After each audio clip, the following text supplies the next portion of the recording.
Got my Allison transmission out of my lb7 Duramax. This one's a 5-speed. Placing the wiring harness. Just gonna show how easy this is. All of these just unplug, each one of them.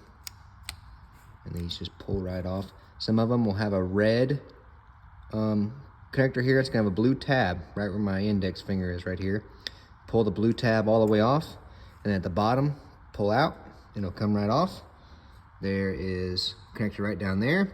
Same style as these here. And then this connector right here. And if you have a 6-speed, you'll have a wire that trails up here and there'll be another connector. But other than that, that's how your little pass-through connector goes in. Those little tabs right there, you push those tabs in. I push the top two, and then I push the top of the connector in. Then I push the bottom two, and then shove it the rest of the way in. And then these deals right here, that holds your harness. Those also hold the solenoids, but just pull those with a, stick a little pick down in there and pop them up or whatever, but they just pull straight out. They're not in there tough or nothing. And then there you go. You can change your harness out.